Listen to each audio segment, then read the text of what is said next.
Ravi de vous retrouver, amis internautes, sur l'invité de Bénin Web TV.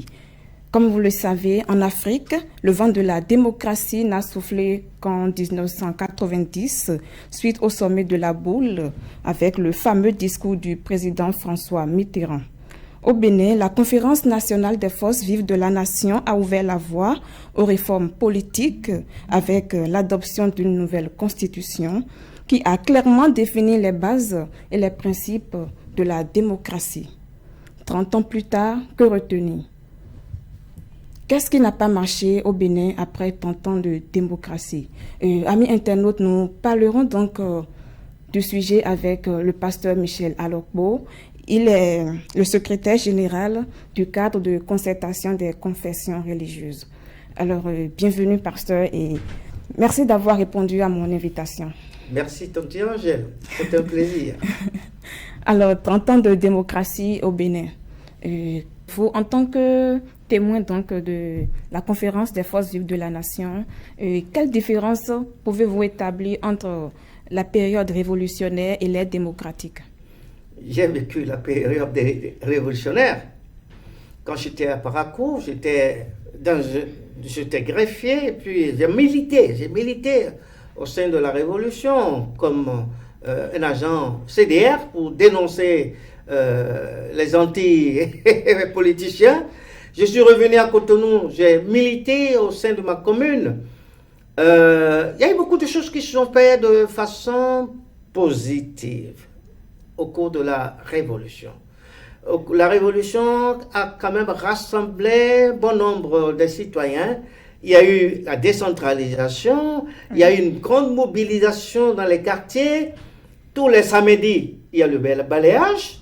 On balaye les coins de rue partout. La campagne de salubrité. Campagne de salubrité, et c'était exigé. Okay. Tous les fonctionnaires doivent aller nettoyer les lieux de travail. Et le 30 novembre, la fête nationale de l'agriculture, tout le monde doit aller au champ. C'était une marque importante pour la Révolution. Les commissariats d'arrondissement existaient au temps de la Révolution. Les maisons du peuple qui ont été construites, les sociétés d'État qui ont été mises en place pour développer l'économie de notre pays, mais les mauvaises mentalités du Bénin n'ont pas permettre que ces sociétés émergent. Okay. Je vais citer à Parakou où j'étais, une société qu'on appelle Comemac, fabriquait des outils de mécanisation agricole. Je ne sais pas si la Sonacop faisait partie des acquis de la Révolution, mais il y a eu plein de sociétés qui ont été créées, mais mal gérées. D'accord. Maintenant, la démocratie, on ne peut pas faire une comparaison. La démocratie a amené une nouvelle ère.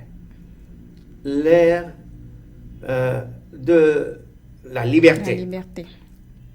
Nous avons acquis la liberté sous le régime de la démocratie au prix de combat, le grand combat du peuple. Les syndicats se sont mêlés, les partis politiques se sont mêlés, la société civile s'est mêlée, et c'est ça qui a conduit à la conférence nationale. Non. Et je pense que notre démocratie est en train de se refaire. Et je pense qu'elle ne va pas sombrer. Et il n'y a rien de comparable entre la période de la démocratie et la période révolutionnaire. D'accord. Mais la chose la plus importante, ma sœur, c'est quoi? C'est les mêmes hommes qui ont animé la vie politique sous Kérékou lors de la Révolution, qui sont revenus sous la démocratie, et qui sont revenus avec le président Soglo, qui sont revenus avec le président Boni Yayi. Mais est-ce que la mentalité a changé? L'homme n'a pas changé. On a créé changement sous Yayi, on a créé refondation sous Yayi. Aujourd'hui, on crée rupture et nouveau départ, mais rien ne change au niveau comportemental, au niveau du comportement de Béninois. Les hommes politiques, ils n'ont pas changé, ils ne cherchent que leurs propres intérêts. C'est un peu dommage. Et je pense que nous devons combiner la période de la révolution et la période de la démocratie et tirer une conclusion de ces différentes périodes. C'est vrai que sous la période de la révolution, l'État avec le pouvoir, un pouvoir très fort. Et sous Talon, l'État encore un pouvoir très fort. Ça, c'est la similitude, c'est ce que j'observe. Okay. Et donc, la liberté d'expression et de presse aujourd'hui souffre un peu. Mais je pense que ça va se corriger. Et aujourd'hui, je ne sais pas s'il existe une opposition dans le pays. Aujourd'hui, je ne sais pas s'il existe une société civile au Bénin. Et c'est les faiblesses de notre démocratie sous l'ère de Talon et qu'il va falloir corriger. Alors, il n'est plus à démontrer que l'alternance au sommet de l'État s'opère dans les urnes. Aujourd'hui, quand on se rappelle donc des événements enregistrés lors des législatives d'avril 2019, on est tenté de dire que la pilule est difficile à avaler. Quelle appréciation faites-vous de ces événements? Ce qui s'est passé en avril 2019 a étonné le monde entier. Même la communauté CEDEAO s'est impliquée, l'Union africaine s'est impliquée. Il y a eu des morts à Kadiaou. Oui. C'est une première dans l'histoire de la démocratie béninoise. On a demandé que les élections soient inclusives. Finalement, les élections ont été exclusives. Je n'ai pas apprécié. Je n'ai pas apprécié ce qui s'est passé. Et entre-temps, le chef de l'État, Patrice Talon, a une bonne volonté de régler cette crise et a confié le dossier au président de l'Assemblée, qui a mal géré. Et c'est cela qui a conduit à une élection monocolore. Même son parti a été exclu parce qu'il y a eu des doublons dans les dossiers qu'ils ont fournis. Le FCBE n'a pas pu se faire enregistrer. Aujourd'hui, on nous dit que le quitus fiscal est gratuit, oui. Mais on ne l'a pas annoncé au cours des élections législatives. Les gens n'ont pas pu avoir le quitus fiscal. On a bloqué l'opposition et même certains partis de la mouvance qui se sont entêtés d'aller aux élections sans entrer dans les deux blocs. Mais aujourd'hui, qu'est-ce qu'on constate? Au lieu de deux blocs, on a près de 10 blocs aujourd'hui au sein de la mouvance. Mais est-ce qu'on a réussi cette réforme? C'est la grande question que moi je me pose. La réforme devait nous amener, devait aboutir à la création de deux grands blocs de la mouvance et des blocs au niveau de l'opposition. L'opposition n'a même pas de bloc. L'USL d'Adiavon, il n'est pas autorisé. Si l'USL d'Adiavon, Sébastien, a son récépissé, si le SCBE a son récépissé régulièrement, parce que ce qui s'est passé entre elle, Humpé et l'autre elle, moi je n'ai pas apprécié. On ne peut pas délivrer un récépissé à des dissidents. Je suis intervenu sur une télévision, je dis, cette réconciliation que le président Yaïboni a initiée, je prie le Seigneur que ça aboutisse. Ça n'a pas abouti, vous constatez que ce qui va se passer. Et je ne suis pas certain qu'un parti de l'opposition puisse participer aux élections municipales. Et ça va être grave pour notre démocratie. Vous voyez? Il y a quand même le parti, même si c'est nouvellement né, il y a le parti de Korogoné. Korogoné n'est plus avec FCB. Korogoné... Il est quand même de l'opposition. Non. C'est une dribble. Non. Est-ce que, même s'il a été autorisé, c'est quelqu'un qui a milité pour la résistance et qui sort de la résistance pour se positionner au milieu. C'est comme le parti FCBD de Toleba. Je ne les considère pas comme un parti venant de l'opposition du tout. Le parti UDBN de Fiavi, Prudential, oui. Aujourd'hui, elle est complètement dans la mouvance. Mais je ne sais pas par quelle alchimie ces partis vont pouvoir dégager les 10% pour se positionner sur l'échiquier politique et avoir un certain nombre de maires, c'est impossible. La boucle a été bouclée par ce code électoral qui a été voté. Je pense que, en bon démocrate, nous devons laisser libre cours pour qu'il y ait une vraie compétition. La compétition, c'est de permettre à l'autre de s'exprimer, de démontrer qu'il a une popularité sur l'échiquier national et qu'il est capable de se positionner au sein de la classe politique. Et voilà, comme je l'ai dit tantôt, ce qui s'est passé en avril, au mois de mai, en 2019, n'est pas du tout du goût de la communauté internationale. Ça a jeté du discrédit. Le président Patrice Talon a essayé de se rattraper en convoquant un dialogue politique. Je n'ai pas vu le clergé participer, je n'ai pas vu la société civile participer, je n'ai pas vu Oui, justement, aujourd'hui, vous, en tant que secrétaire général donc, du cadre de concertation des confessions religieuses, quel rôle jouez-vous ou quel rôle jouent ces confessions donc, dans le processus démocratique au Bénin? Le rôle que nous devions jouer, c'est d'amener la classe politique à travailler ensemble. C'est de rechercher le consensus sur toutes les lois qui vont être votées au sein de notre pays. C'est de faire en sorte qu'il y ait une cohabitation entre l'opposition et la mouvance. Et nous ne voulons pas une opposition qui va créer du désordre dans le pays, mais nous voulons une opposition qui prenne l'intérêt général de la nation. Nous sommes des frères et sœurs.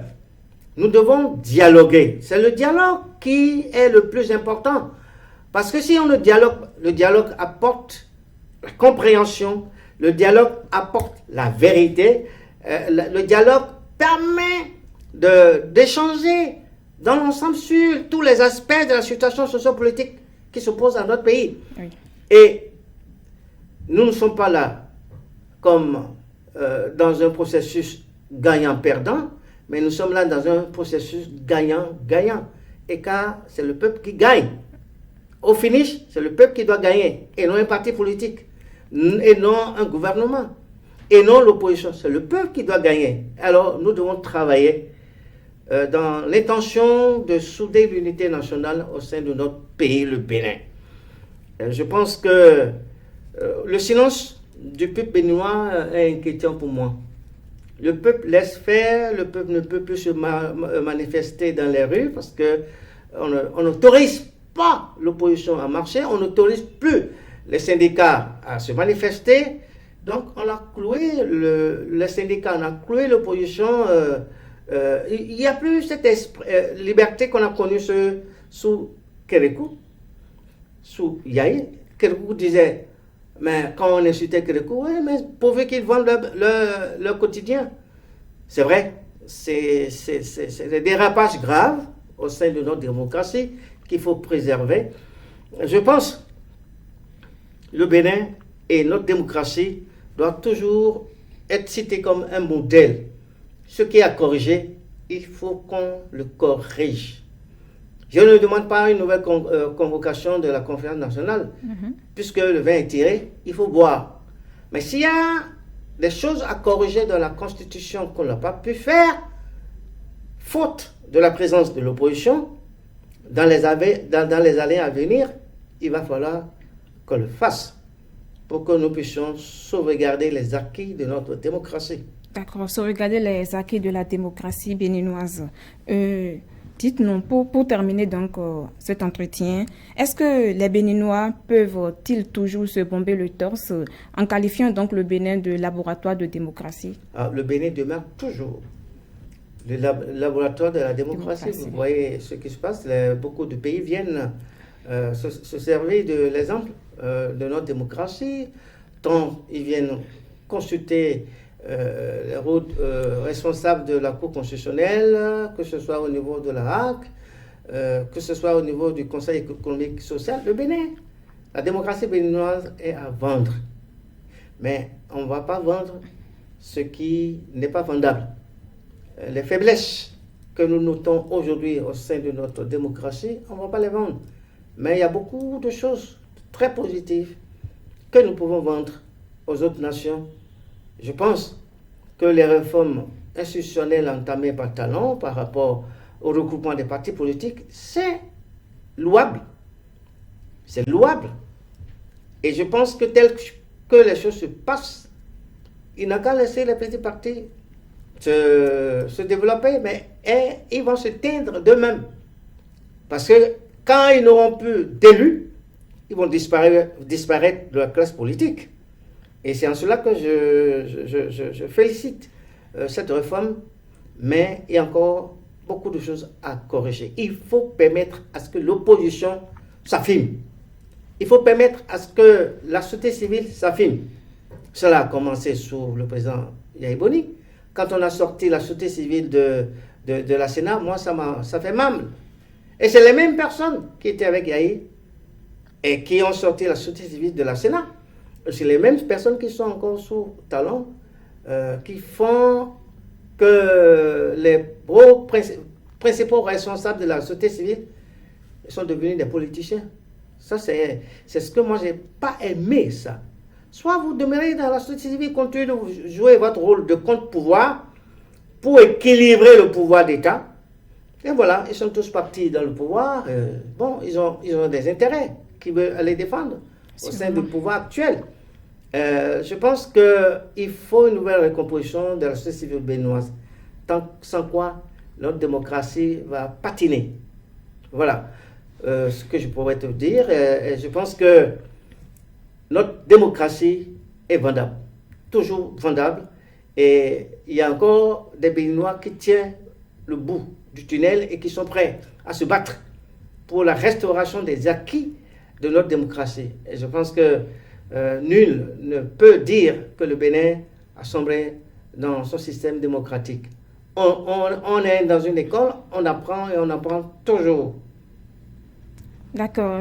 Amis internautes, c'est la fin de cet entretien que je vous remercie d'avoir suivi. Je rappelle que j'étais avec Michel Alokpo. Il est le secrétaire général du cadre de concertation des confessions religieuses. Avec lui, nous avons parlé donc des 30 ans de démocratie au Bénin. Je retiens donc de son intervention que les Béninois peuvent toujours se permettre le luxe de bomber le torse en qualifiant donc le Bénin de laboratoire de démocratie. Merci de nous avoir suivis et à la prochaine pour un autre numéro.